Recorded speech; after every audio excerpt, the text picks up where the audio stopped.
আসসালামু আলাইকুম, সবাইকে কোরবানিতে শুভেচ্ছা, হাম্বাম বরকে শুভেচ্ছা। যে যেখানে আছেন দোয়া করি সবার জন্য ভালো থাকেন। আজকে আমি রান্না করব কোরবানির মাংস।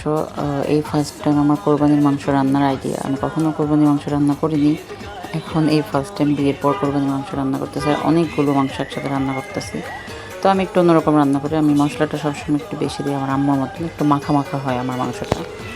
তো আমি যে দিয়ে দিলাম আদা রসুন, তারপর আমার ছিল জিরা বাটা, একটু একটু পেস্তা বাদাম বাটা, একটু জায়ফল বাটা, তারপর হলো জয়িত্রী বাটা, দারচিনি বাটা, এলাচ বাটা আছে, একটু অল্প অল্প খুব অল্প অল্প করে দিয়ে দেন আমি দিয়ে দিলাম গোলমরিচ, তারপর হলো এটাকে কি লং দিয়ে দিব, দারচিনি দিব, তারপর এলাচ দিয়ে দিচ্ছি।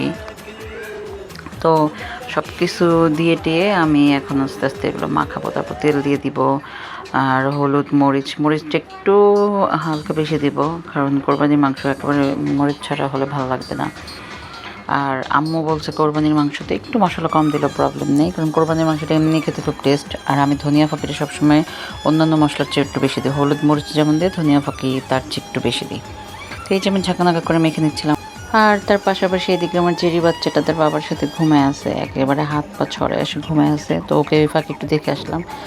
দেখা শেষে আমার তরকারিটা প্রায় হয়ে গেছে। এই দেখেন আমার তরকারির কালার, মাশাল্লাহ।